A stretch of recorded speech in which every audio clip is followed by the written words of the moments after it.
bila terjemah bahasa Melayu adalah salam sejahtera. Jadi kalau kita sebut Assalamualaikum, sahabat-sahabat semua walaupun daripada kalangan bukan Islam pun boleh jawab Waalaikumsalam. Okey. Baik, alhamdulillah pada petang ini kita dapat bersama-sama dari kalangan pelbagai bangsa dan kaum. Dan saya tak nak panjang mukadimah ini kerana kita kesuntukan masa. Jadi permulaan pada peringkat awal bila kita sebut tentang soal masyarakat majmuk. Majmuk ni maksudnya ada pelbagai. Kita bersama di dalam kepelbagaian.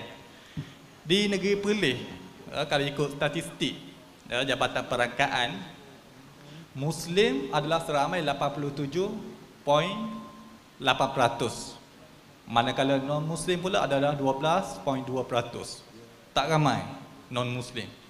Tapi oleh kerana keperhatianan pihak agensi agama di bawah Majlis Agama Islam Adat Istiadat Melayu Perlis ini, kami juga tidak kata menepikan rakan-rakan daripada pelbagai bangsa dan agama ini, dan untuk kita ambil satu sesi pada bulan Ramadan, bulan suci bagi umat Islam, untuk kita bersama-sama dengan rakan-rakan walaupun kita beza agama dan berbeza bangsa. Jadi tanpa mengelengahkan masa, kita terus kepada sesi soal jawab. Jadi antara perkara yang menarik seperti yang janjikan sebelum ini, jika sahabat-sahabat bertanya satu soalan, maka sahabat akan dapat hadiah. Kita akan bagi hamper kepada sesiapa yang bertanya soalan kepada Datuk Mufti. Jadi tanyalah apa-apa soalan berkaitan dengan Islam ke, berkaitan dengan apa-apa isu yang mungkin rakan-rakan rasa sensitif, boleh tanya sekarang dan insya-Allah akan dijawab oleh Datuk Mufti.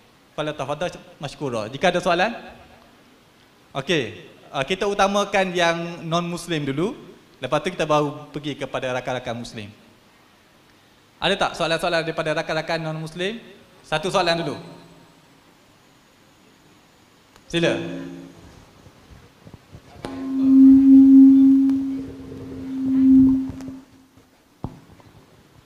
Siapa tanya soalan, kita akan bagi satu hadiah apa. Okey, silakan.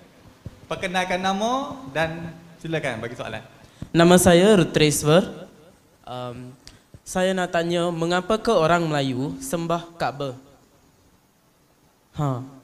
Saya macam curious nak tahu. Okey, terima kasih. Assalamualaikum. Alhamdulillah wassalatu wassalamu ala Rasulillah wa ba'd. Terima kasih kepada yang bertanya. Saya tadi tengok baju, saya nampak macam baju Melayu. Rupanya kurta. Okey. Orang Islam, mereka tidak menyembah Kaabah. Di dalam Islam, perkara ini sangat jelas. Orang Islam hanya menyembah Allah.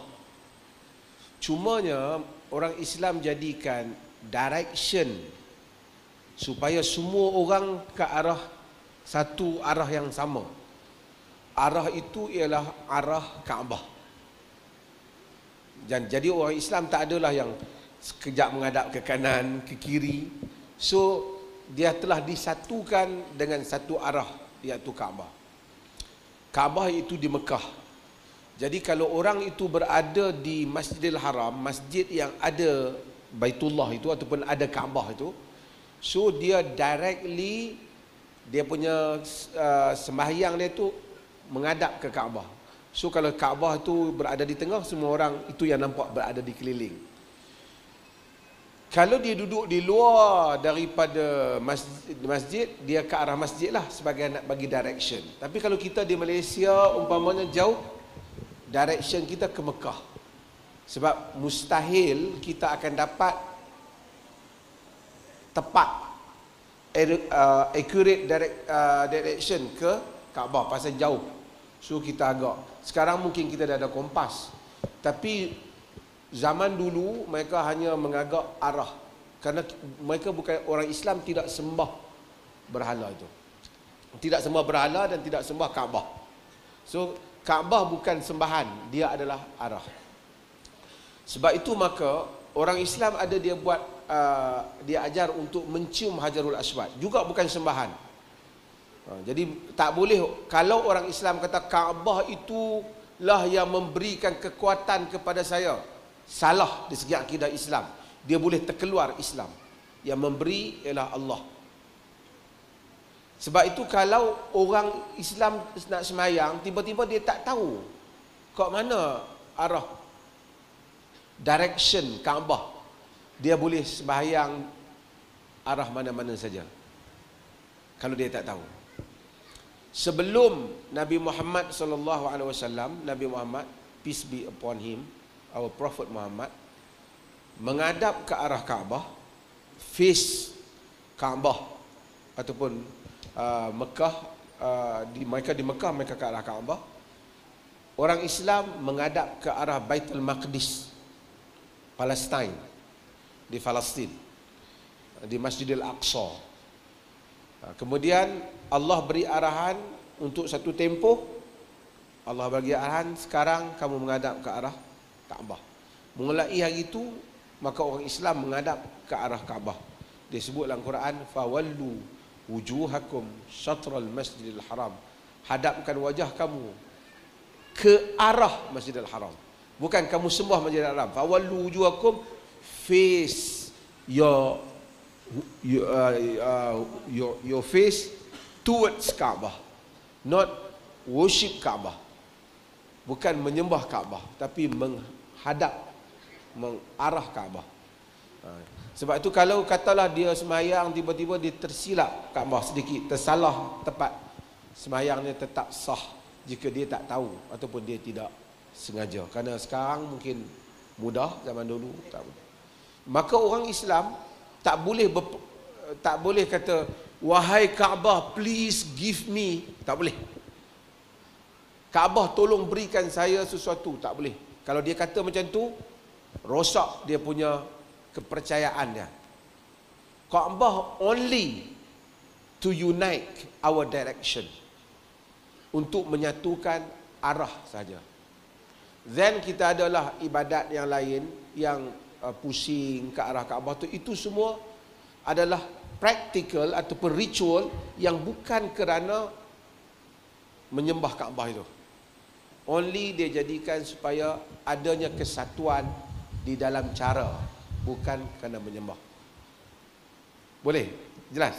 Kan ada lagi benda yang keliru? Okey, terima kasih. Okey, baik. Kita dapat hadiah. Dah bagi hamper hadiah kepada rakan kita. Baik, ada soalan seterusnya kepada Datuk Mufti. Kita mungkin Kak Teh ke dari Buddhist Society ada soalan?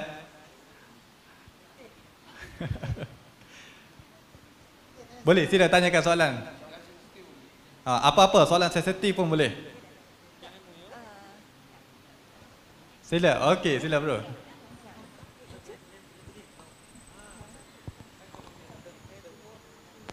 Okey, kita bagi wakil Buddhist Society nanti, lepas tu kepada Gereja Baptis. Wakil kita pada Gereja Baptis dan kita bagi pada... Selamat petang. Nak tumpang tanya, kenapa perempuan tak boleh masuk ke dalam sembahyang?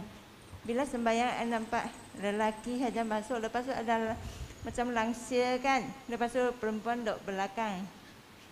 Itu soalannya. Okey. Terima kasih.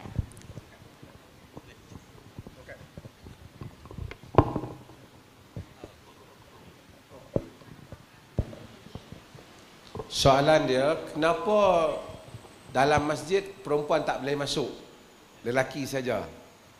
Sebenarnya di dalam masjid lelaki dan perempuan masuk sembahyang.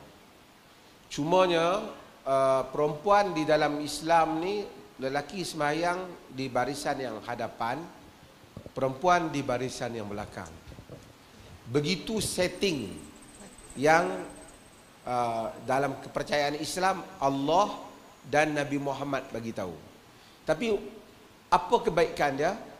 Karena kalau di dalam solat kita mesti fokus, khusyuk, ingat Allah, ingat Tuhan. Tapi kalau saya ada perempuan sebelah saya duduk, mungkin saya nanti ingat dia juga, cantik perempuan ni ya. Jadi dia duduk di belakang, dia tidak duduk di depan. Nanti kalau dia duduk di depan saya tengok, oh cantiklah body dia. So dia di belakang. Cuma mungkin bertanya, kenapa dia ada lansir ni? Kerana normally perempuan dia kadang-kadang pada semasa zaman Nabi tidak ada lansir ni. Maksud tidak ada halangan.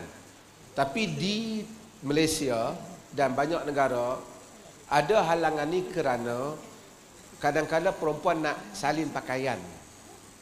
So dia tak suka orang lelaki nampak dia. That's all. Tapi kalau tak ada halangan ni, boleh tak sembahyang? Boleh. Ini tak ada kaitan dengan sembahyang diterima ataupun tak diterima. Tapi ini adalah facilities yang disediakan untuk membolehkan nanti dia nak saling kain ke. Kerana orang Islam sebelum dia sembahyang, dia akan mengambil wuduk, dia ada ablution. Dia pergi ambil wuduk, cuci muka dia. Kalau lelaki dia tak kisahlah kan. Kalau perempuan nanti tersingkap pakaian dia, dia tak suka. So sebahagian masjid, banyak masjid ada macam ni. Tapi kalau pergi kat Masjid Alwi dekat Kangar tu, dia tak ada. Kerana dia ada kawasan lain boleh salin, so dia open. Only wanita berada di belakang, lelaki di hadapan. Okey. Okey. Okey, baik. Bagi Boleh kita bagi hadiah dulu. okey. Ni kan boleh nak habiskan tu, banyak lagi ni. Okey, silakan rakan daripada Gereja Baptis untuk bertanya soalan. Silakan. Selamat petang semua. Nama saya Lim Tin Jeng. Saya nak tanya Ustaz, bolehkah non-Islam masuk melawat majlis ataupun orang Islam melawat tokoh-tokoh Cina atau India? Okey. Terima kasih. Satu soalan, dia kata boleh tak orang non-Muslim masuk ke masjid? Boleh sekarang dah duduk dalam masjid. Kan? Okey. Masjid pada zaman Nabi Muhammad open. Nabi Muhammad menerima tetamu daripada non-Muslim, wakil-wakil kerajaan di dalam masjid. So boleh berdialog, boleh bertanya, boleh menulis surat, boleh mengambil persetujuan perjanjian, kemudian bawa balik ke negeri dia. Semua banyak berlaku di dalam masjid. Kemudian apabila negara orang Islam dah mula membesar, dia mula dah ada pejabat dan macam-macam lagi, banyak urusan di pejabat. Tapi dahulu banyak berlaku di dalam masjid. Mungkin soalan tu saudara rasa tak penting sangat. Bahagian kedua saudara kata penting. Boleh tak Muslim pergi ke kuil ataupun pergi ke gereja ataupun pergi ke rumah ibadat yang lain? Muslim tak boleh buat satu perkara. Supaya saya nak bagi tahu sesuatu secara terus terang. Muslim tidak boleh endorse ataupun tak boleh mempercayai Tuhan selain daripada Allah. Tak boleh.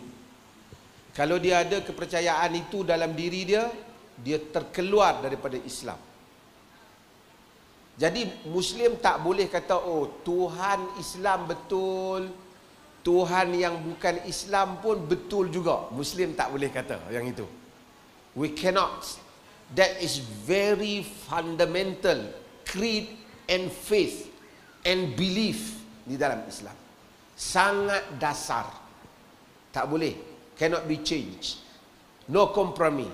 Tetapi apabila saya tak mempercayai Tuhan orang lain, bukan bererti saya mesti buat buruk pada dia. Betul tak? Saya I give you example. Contoh. Saya percaya isteri saya, katakanlah saya percaya isteri saya dah yang elok, yang cantik, yang baik. Saudara ada isteri, saudara percaya isteri saudara yang paling bagus. Tak menjadi masalah. Saudara saya tak boleh kata tak boleh. Saudara kena percaya isteri saya yang bagus. Saya percaya pada isteri saya, saudara percaya isteri saudara yang paling bagus. Itu tak menghalang untuk saya baik dengan saudara, kerana kepercayaan sesuatu yang lain. Itu dalam hidup kita. Saya as a Muslim, saya percaya hanya agama Islam saja, the truth religion, agama yang benar. Agama lain Saya percaya mereka ada hak untuk hidup. Ada hak to be practiced. That is their rights. Mereka hak mereka. So, boleh tak kadang-kala saya pergi ke tempat mereka untuk saya nak tahu macam mana mereka percaya, untuk saya learn something from them. Bukan saya belajar itu untuk saya menukar agama saya, tapi saya belajar untuk saya tahu apa yang saudara percaya. Senanglah apabila saudara nak dialog dengan saya nak bagi contoh-contoh. Kalau saya melawat dengan tujuan itu, boleh. Saya boleh melawat mana-mana saja. Tapi kalau saya berlawat kerana to give some salutation or respect, or to do some ritual deeds, untuk buat sebahagian amalan agama. Saya semayang di masjid, kemudian saya pergi tempat Kristian pun saya nak buat juga cross, tak boleh. Ataupun saya pergi ke Tok Kong pun saya pun nak kena nyalakan colok, buat juga, tak boleh. Ataupun to give respect kepada Tok Kong, tak boleh. Tapi to learn different culture supaya memudahkan saya faham saudara, memudahkan juga kita senang berdialog supaya kita faham, memudahkan juga untuk saya menyampaikan Islam itu apa supaya tuan-tuan boleh faham. It's okay. Yang penting jangan bergaduh, itu saja. Betul tak? Dia ada sikit kesilapan orang politik. Bila dia nak kita bersatu, dia suruh saya kena rayakan perayaan saudara, saudara kena rayakan perayaan saya. Itu salah. Perayaan ialah agama kita masing-masing. Untuk bersatu bukan dengan datang ke masjid ataupun saya pergi ke gereja. Yang bersatu ialah untuk membolehkan kita harmoni. Saya tidak mengganggu kehidupan beragama saudara, saudara tidak mengganggu kehidupan beragama saya. Saya berikan hak-hak kemanusiaan. Saya tengok saudara jatuh, saudara sakit, saya tolong. Saya tengok jiran saya non-Muslim, saya pun bagi tolong dia. Saya tengok dia perlukan pergi ke hospital, saya hantar dia. Tapi masa ibadat, saya ke masjid, dia ke kuil lah. Tak boleh lah. Okay, today I go to kuil too, and tomorrow you come to masjid, we do the same things. Tak boleh lah.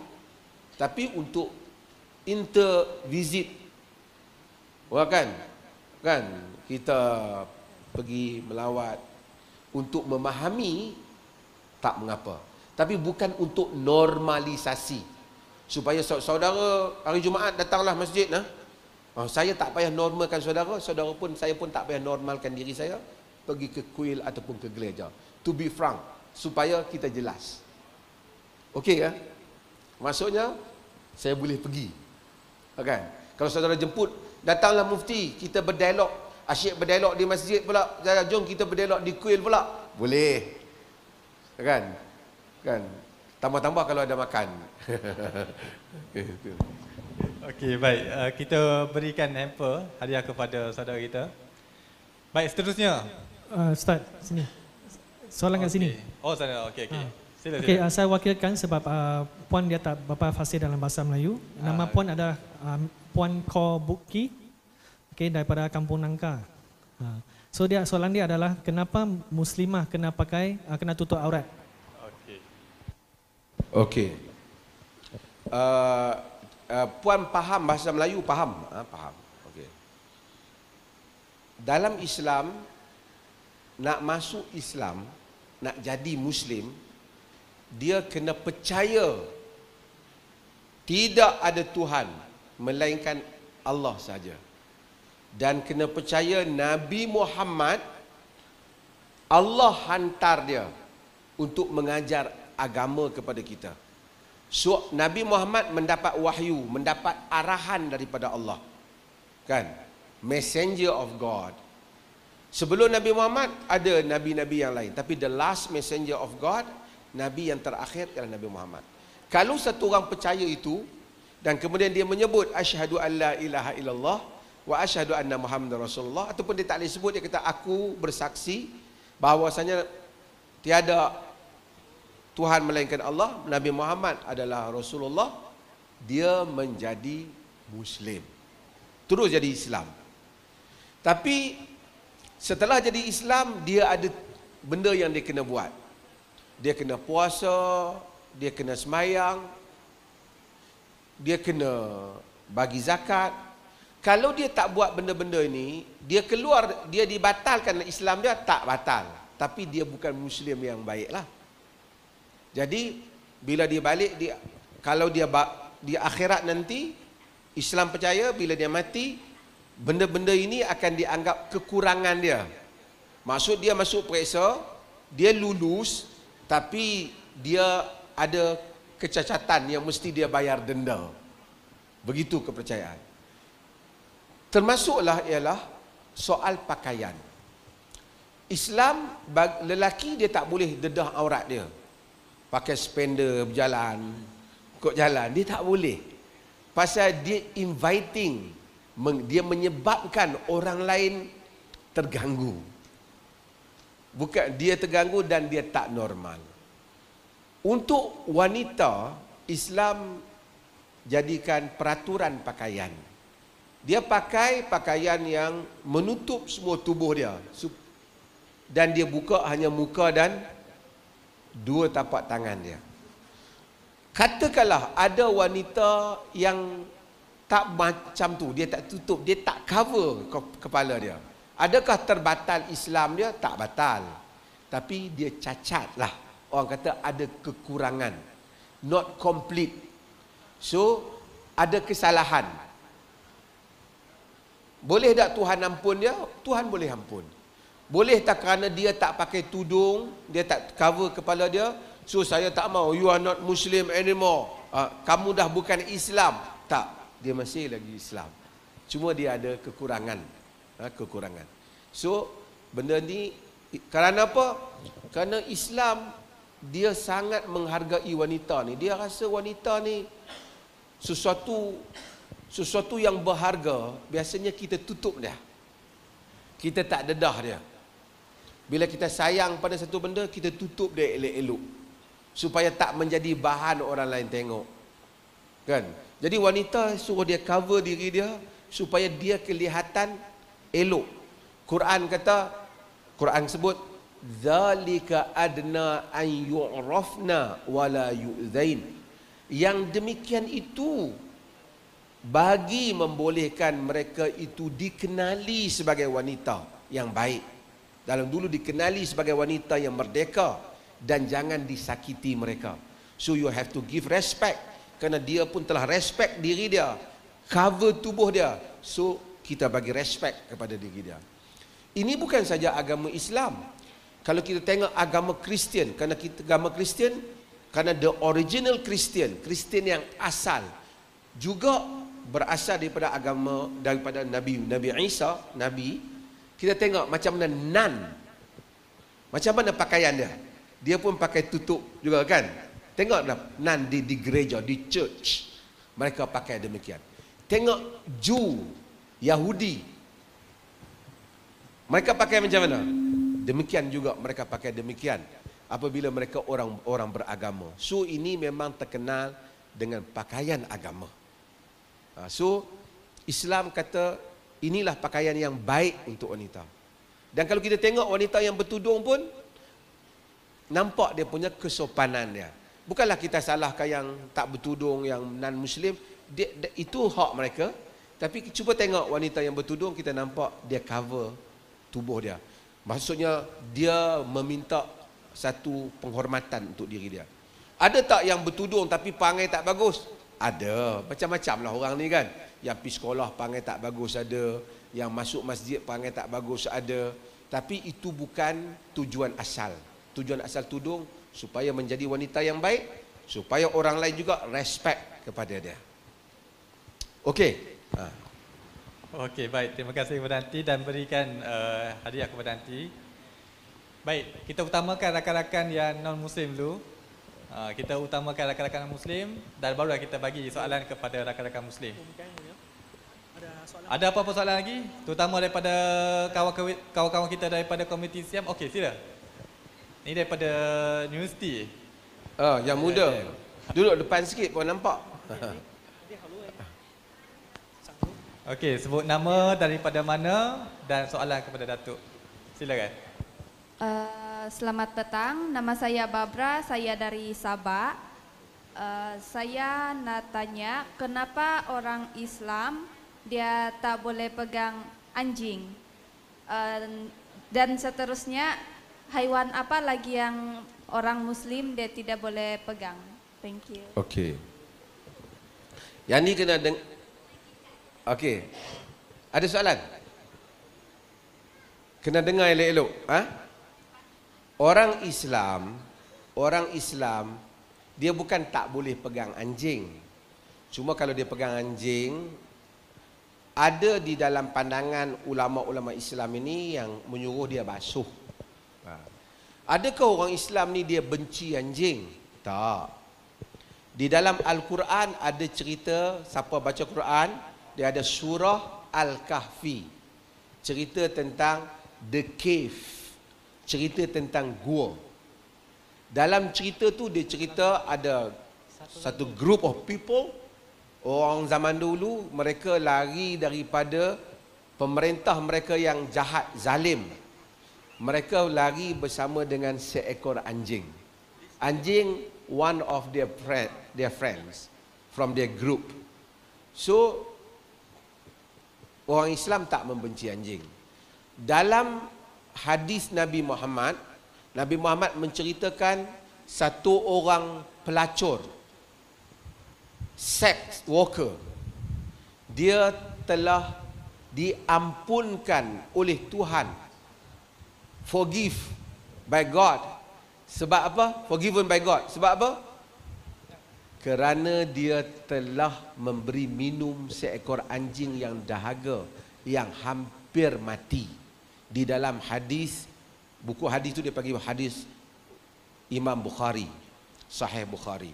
So dia bagi Nabi kita faghafara laha, Allah telah ampunkan dia sebab dia ada simpati kepada anjing tu. Di dalam Quran juga ada bab dia panggil anjing yang mukallibin, al-muallam, anjing yang diajar untuk memburu. So orang Islam boleh ada anjing untuk pergi memburu. Okey. Cuma apa yang Islam tak benarkan tentang anjing ini? Yang dia tak benarkan, satu ialah tidak ada anjing dalam rumah. Tak boleh. Demikian di dalam hadis Nabi. Ulama-ulama Islam, Muslim scholars, mereka cari apa dia sebab hal itu tidak dibenarkan. Kerana di dalam Islam ini tidak ada satu perkara yang Nabi bagi arahan untuk kita buat, tak ada kebaikan dia. Mesti there is something. Why? Mereka kata kerana sometimes bukan anjing ini dia menghalang hospitality. Tetamu datang dia salak, ada orang takut anjing, ada orang tak biasa dengan anjing. Sedangkan Islam menggalakkan hospitality, menggalakkan kedatangan tetamu. Jadi satu. Yang kedua, Nabi SAW suruh kalau anjing jilat dibasuh 7 times, 7 kali. Salah satunya dengan menggunakan air tanah. Basuh dengan air tanah, kemudian basuh dengan lagi 6 kali dengan air biasa. Kalau anjing jilat. Dulu-dulu, 1400 years ago, 1400 tahun yang dulu, arahan itu diberikan, belum ada kemajuan saintifik. Orang tak tahu kenapa. Tapi sekarang sudah ada kemajuan saintifik, maka orang tahu anjing dia membawa virus pada air liur dia. Virus itu yang dapat menghalang, yang berkesan untuk menghapuskan virus itu ialah air tanah ataupun tanah. Itu ada studi yang dibuat, ada tesis master pun yang dibuat dalam hal itu. Jadi kalau anjing jilat bekas, orang Islam dia nak kena basuh, so jadi susah sikit. So kalau dia jilat, dia nak elakkan virus itu. Dia nak elak juga. Adakah bererti orang Islam kalau jumpa anjing maka katok anjing bagi mati? Tak. Dia boleh bagi makan anjing, dia boleh gunakan anjing untuk jaga rumah dia, tapi dia tak boleh masukkan anjing dalam rumah dia sehingga terganggu nanti kedatangan tetamu-tetamu dia. Dan juga virus itu tidak sihat, not healthy. Maka dia tak benarkan. Are you okay with that? Okay, ya? Baik. Okey. Minta Rustia bagi hamper. Silakan. Ada lagi soalan? Okey, kita bagi dekat komuniti ni masyarakat kaum Siam. Okey. Dan nak masuk soalan dah ni. Yang mana yang bukan Muslim? Ni. Cucu apa? Nak tanya kata masuk Islam ke? Cucu masuk Islam tu. Boleh dia jaga ibu bapa dia? Kalau dia masuk Islam, boleh tak dia jaga ibu bapa dia? Ya. Oh, very good question. Sangat bagus soalan ini. Kalau dia masuk Islam, bukan saja dia boleh jaga ibu bapa dia, dia wajib jaga ibu bapa dia. Walaupun ibu bapa dia bukan Islam. Ada arahan dalam Quran, kan? Quran kata, wa in jahadaka ala an tusyrika bi ma laysa laka bihi al fala tuti'huma wa sahibhuma fid dunya ma'rufa. Tu ayat dia in Arabic. Saya saja nak pergi dengar yang Arabic tu, maksudnya dia ni dalam, siapa yang ni muda-muda ni dia boleh cek Quran dalam surah Luqman.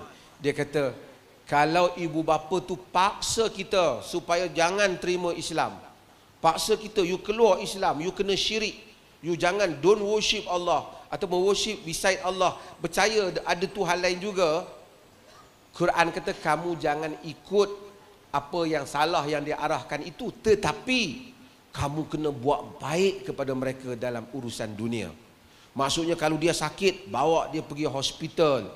Dia nak makan, bagi dia makan. Dia nak berjalan, bagi dia jalan. Dia demam, balik tengok dia. Kalau mana-mana orang yang masuk Islam kemudian tinggal ibu bapa dia tak melawat, not good Muslim. Dia mendapat ajaran yang salah. Bukan ajaran Islam yang betul. Ajaran Islam yang betul, masuk Islam kena berbakti kepada ibu bapa. Sekalipun ibu bapa tu bukan Muslim pun. Clear? Boleh ya? Dia orang ni pakai tudung. Sebenarnya dia orang bukan Muslim, tapi kalau tak mau pakai pun tak apa. Lain kali tak apa. Kalau tak mau pakai pun tak apa. Betul. Sebab kami ada buat booth untuk pakai tudung. Ya. Jadi kita bagi pilihan, nak pakai ke boleh buang. Dia kata okay. boleh nak pakai. Tak apa. Silakan. Hari ni tanya, yang rasa kalau tanya ni orang Islam marah ni, tak apa. Hari ni tak ada siapa pun boleh marah. Saya akan jawab insya-Allah. Okey, sila. Ada lagi soalan kan? Okey, sila bagi Aunty. Sebelum tu bagi hamper ya kepada Aunty kita. Bagi yang mana tanya ni jangan terlepas dia seorang. Okey, kita bagi depan dulu kepada rakan Sagi komuniti terlupa. Siam. Okey. Okey, saya Alisa Tan. Saya nak tanya, macam saya kerja dengan bos saya orang Melayu, saya kerja dalam rumah dia lah. Lepas tu, bolehkah saya macam tolong dia memasak? Ni kepada yang rakam ni saya nak bagi tahu, puan kita tanya ni, puan kita ni adalah masyarakat Siam di negeri Perlis ni, ada masyarakat Siam. Masyarakat Siam ni mereka tidak Muslim, mereka Buddha dengan versi orang Siam lah kan. Soalan dia tadi, dia kerja dengan, dia sebut orang Melayu lah, maksudnya orang Islam lah kan. Bolehkah dia nak memasak untuk orang Islam? Jawapan dia boleh. Cumanya orang Islam tak boleh makan benda-benda yang Islam larang makan. Babi dia tak boleh makan, binatang yang tak disembelih dia tak boleh makan. Kalau masak ayam yang memang disembelih, bahan-bahan yang diletakkan itu pun bahan yang orang Islam boleh makan, boleh masak. Boleh masak. Yang ni saya tinggal dalam rumah dia lah. Masak kat dia boleh lah. Boleh. Okay. Boleh masak. Orang boleh masak, boleh bergaul dengan mereka, cuma mereka tak boleh makan. Orang Islam tak boleh makan yang haram pada orang Islam. Dia haram pada orang Islam. Orang bukan Islam nak makan, orang Islam tak marah dia. Yang tu dia nak makan. Orang Islam tak boleh makan.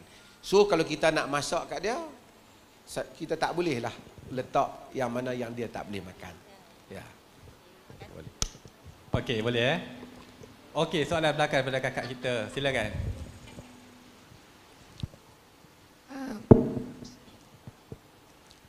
Assalamualaikum, saya Nur Firdaus.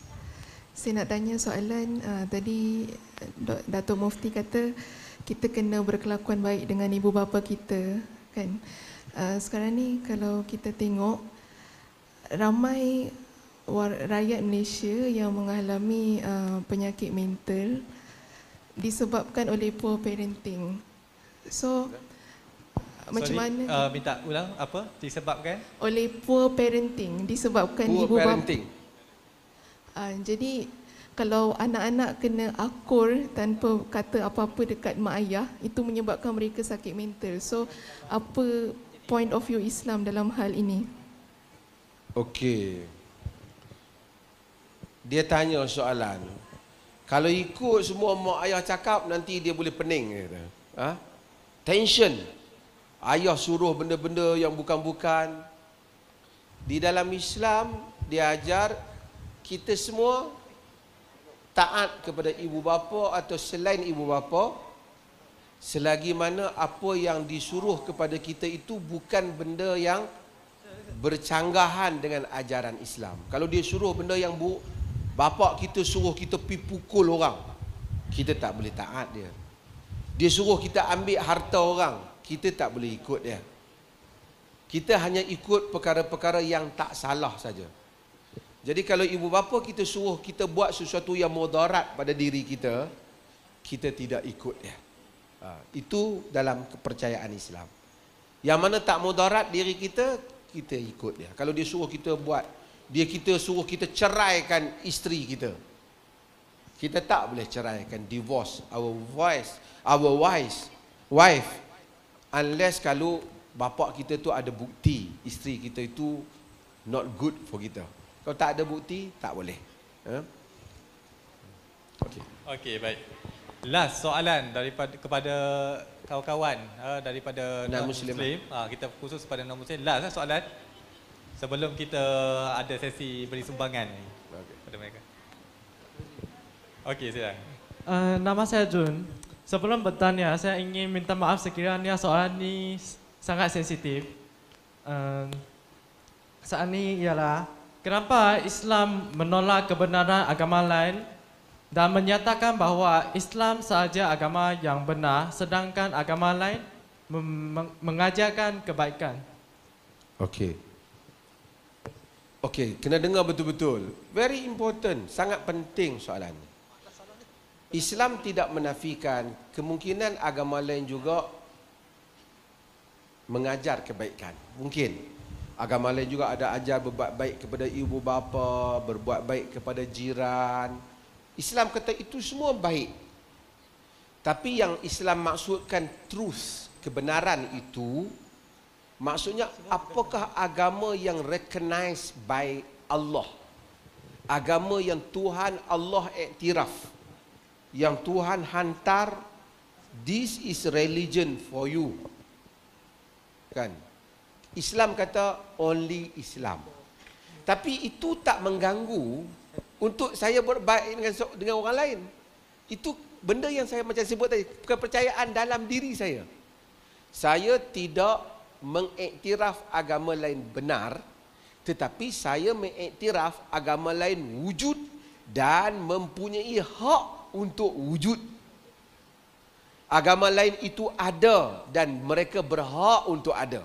So saya tak boleh kata kerana saya percaya Islam saja benar, agama awak tak benar, saya nak robohkan tempat ibadat awak. Tak boleh. Islam tak benar. Bahkan dalam Al-Quran ada nas yang menyatakan walaula daf'ullahi nas ba'duhum li ba'd lahuddimat sawami'a wa biya'un wa salawatun wa masajidu yuzkaru fiha ismullahi katsira wa la yansurannallaha man yansuruh innallaha laqawiyyul aziz. Dalam tu surah Al-Hajj. Tuhan kata, walaula daf'ullahi an-nasu ba'dhum bi ba'd, jika Allah tak jadikan manusia ini bergaduh, manusia akan bergaduh, tak boleh nak buat macam mana, dia akan bergaduh. Maksudnya ada orang buat tak baik, mesti ada orang baik nak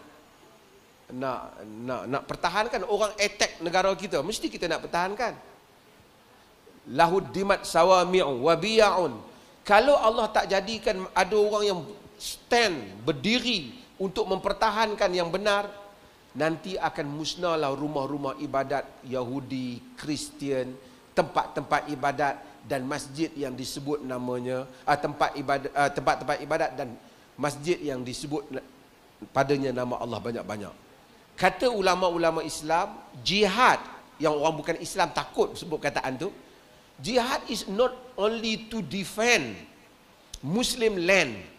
Jihad bukan saja untuk mempertahankan orang Islam, Muslim and Muslim land, tapi juga untuk mempertahankan orang yang hidup di dalam masyarakat Islam sekalipun mereka bukan Muslim, include termasuk rumah-rumah ibadat orang lain. Masuk kalau tentera Islam datang, orang nak attack rumah ibadat lain, tak boleh. Dalam Islam kalau berlaku peperangan antara Islam dengan bukan Islam, kalau berlaku kerana bergaduh antara tempat yang tak boleh diserang, dalam agama Islam kata tak boleh serang rumah ibadat, tak boleh bom gereja, tak boleh serang kuil, dan tak boleh serang padri, sami, siapa saja yang beribadat, yang duduk di rumah ibadat. Mereka itu protected. Islam tak benarkan serang. Tapi adakah berarti Islam kata agama dia betul? No. Tapi Islam respect dia punya hak. Macam saya sebut tadi, saya kata bapak saya ialah bapak yang terbaik. Saudara kata bapak saudara yang terbaik. It's okay. Saya punya kepercayaan, saudara punya kepercayaan. Taklah mesti saya kata untuk kita boleh berkawan, saudara kena kata bapak saya lagi baik pada bapak saudara. Tak boleh lah. Kan? That's not the way. Caranya ialah saya percaya. Orang Kristian percaya Kristian is the true religion. It's okay. Itu kepercayaan dia. Otherwise, jika tidak, kenapa dia nak pilih agama tu? Kenapa saya jadi Muslim? Kerana saya percaya agama saya benar lah. Kalau saya percaya Islam benar, Buddha benar, Kristian benar, sekejap saya jadi Islam, besok saya jadi Buddha, lusa saya jadi Kristian, tak boleh lah. Satu agama je benar. So, orang Islam memang percaya agama yang benar, agama yang Tuhan hantar, yang Tuhan iktiraf, yang Tuhan yang recognized by God, yang diiktiraf oleh Tuhan, Islam. Lepas tu orang Kristian kata no, agama yang Tuhan iktiraf Christianity. It's okay. Itu awak punya kepercayaan, ini saya punya kerjaan. Tapi kalau saya jumpa dengan dia, saya shake hand, we are friend, kita boleh berdialog. I will tell you my religion. Okay, you can tell me. I will tell you my religion. Saya akan do campaign bagi tahu Islam is the truth religion. You want to accept, kamu nak terima, tak mau terima, that is your right. Itu hak kamu. Saya tak boleh. Tidak ada compulsion, tidak ada paksaan dalam Islam. Okay, saya percaya tapi saya tak boleh paksa. Macam saya percaya, satu orang percaya laksa Perlis yang sedap. Orang Penang kata laksa Penang yang sedap. Dia kata kita tak boleh berkawan. Awak kena kata laksa Penang sedap baru kita boleh berkawan. No lah. Tak apalah saya makan laksa Perlis, orang Penang makan laksa Penang, tapi kalau kita pergi ke tempat lain, bukan cerita bab laksa, kita boleh kawan, kan? Contohlah nak bagi faham. Okey, dia faham ke? Okey, terima kasih banyak. Terima kasih semua. Next time saya akan pergi dialog lagi di Tok Kong Sayur. Boleh tak? Boleh tak? Lepas tu di mana lagi? Kita pergi ke Tok Kong Sayur pula dengan wisdom. So, barulah kita tadi menjawab soalan tadi. InsyaAllah. Sekian, terima kasih banyak. Kita jumpa lagi, nanti kita makan sama-sama. Okay. Baik, diucapkan ribuan terima kasih kepada Datuk Prof. Dr. Mazhar di atas jawapan yang diberikan. InsyaAllah kita akan adakan siri-siri yang lain seperti macam ni. Okey ke? Tapi kita akan buat di tempat rumah ibadat yang lain. Boleh? Mungkin kita buat di Buddhist Society ke? Okey ke Kak Teh? Okey. Baik, insyaAllah kita tutup dulu majlis kita dan kita serahkan majlis ini kepada pengurusi majlis. Silakan.